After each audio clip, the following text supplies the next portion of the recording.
পঞ্চগড় সীমান্তে বিএসএফের গুলিতে বাংলাদেশি নিহত এক। লেবানন থেকে দেশে ফিরলেন আরও 105 বাংলাদেশি। ইউক্রেন জুড়ে রাশিয়ার অতর্কিত হামলা, নিহত 12।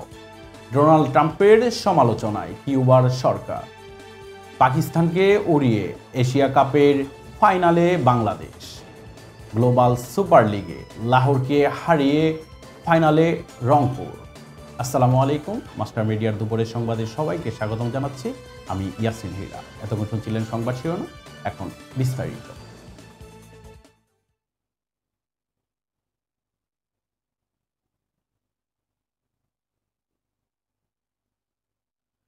পঞ্চগড় সদর উপজেলায় ভারতীয় সীমান্তরক্ষী বাহিনীর গুলিতে আনোয়ার হোসেন নামে এক বাংলাদেশি নাগরিক নিহত হয়েছেন।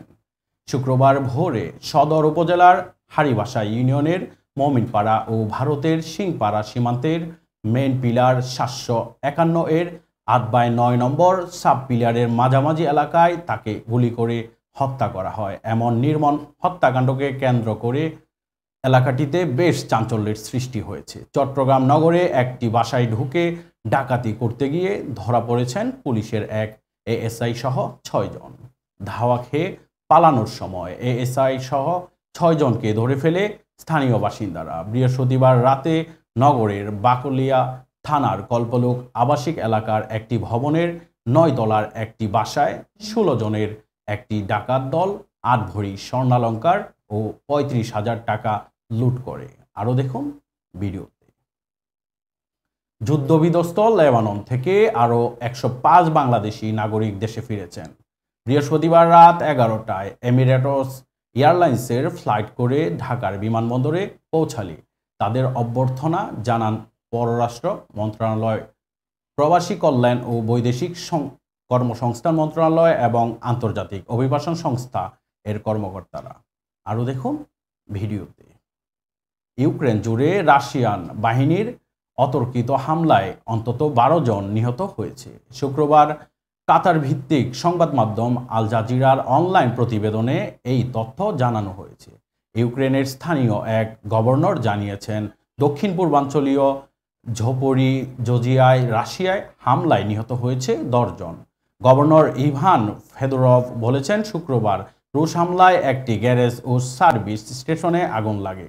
তিনি জানিয়েছেন, হামলায় 4 এবং 11 বছর বয়সী 2 শিশু আহত হয়েছে। এছাড়া শুক্রবার ইউক্রেনের কেন্দ্রীয় শহর রিহতেও হামলা চালিয়েছে রাশিয়ান বাহিনী। এতে অন্তত 2 জন নিহত হয়েছে। নবনির্বাচিত মার্কিন প্রেসিডেন্ট ডোনাল্ড ট্রাম্প তার দেশে অনিয়মিতভাবে অবস্থানরত কিউবা সহ বিভিন্ন দেশ থেকে আসা অভিবাসীদের ঢালাওভাবে বিতরণের যে পরিকল্পনা নিয়েছেন সেটি বাস্তবসম্মত নয় বলে মন্তব্য করেছেন কিউবার উপপররাষ্ট্রমন্ত্রী। অভিবাসন বিরোধী বড় অভিযানের প্রতিশ্রুতি দিয়েছেন ট্রাম্প। রানিং মেট জেডি ভ্যান্সকে সঙ্গে নিয়ে তিনি বছরে 10 লাখের মতো অনিয়মিত অভিবাসীকে যুক্তরাষ্ট্র থেকে বের করে দিতে চান। ডয়চে ভেলের এক প্রতিবেদনে এমন তথ্য উঠে এসেছে। এবার খেলার খবর। ক্রিকেট। দ্বিতীয়বারের মতো অনূর্ধ্ব-19 এশিয়া কাপের ফাইনালে জায়গা করে নিয়েছে বাংলাদেশ। সেমিফাইনালে পাকিস্তানকে 7 উইকেটের বড় ব্যবধানে হারিয়ে শিরোপার আরও এক ধাপ কাছে পৌঁছেছে লাল সবুজের যুবারা। দুবাই আন্তর্জাতিক ক্রিকেট স্টেডিয়ামে টস জিতে পাকিস্তানকে ব্যাটিংয়ে পাঠায় বাংলাদেশ। আরও জানাচ্ছেন নাহিদ কামাল। গ্লোবাল সুপার লিগে কঠিন সমীকরণের হিসেবে মিলিয়ে পাকিস্তানের লাহোর কালান্দার্সকে হারিয়েও ফাইনালে উঠেছে রংপুর রাইডার্স। গায়ানার প্রভিডেন্স স্টেডিয়ামে বৃষ্টির কারণে মাত্র 9 ওভারে নেমে আসা ম্যাচটিতে লাহোরকে 23 রানে হারিয়েছে রংপুর। আগামীকালের ফাইনালে রংপুর খেলবে অস্ট্রেলিয়ার ভিক্টোরিয়ার বিপক্ষে। বিস্তারিত জানাচ্ছেন সাবিত সারোয়ার। এবার বিনোদন। পুষ্পা 2 দেখতে গিয়ে নারীর মৃত্যু, আলু অর্জুনের বিরুদ্ধে মামলা।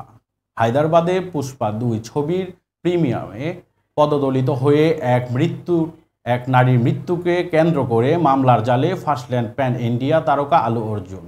ভারতীয় গণমাধ্যমের খবর, চিকতপল্লী পুলিশ স্টেশনে শুধু এই নায়কের বিরুদ্ধেই নয়, তার নিরাপত্তারক্ষী ও থিয়েটার কর্তৃপক্ষের বিরুদ্ধেও মামলা দায়ের করেছে ওই নারীর পরিবার। দর্শক, এই ছিল দুপুরের সংবাদ। পরবর্তী সংবাদ দেখার আমন্ত্রণ জানিয়ে বিদায় নিচ্ছি। আল্লাহ হাফেজ।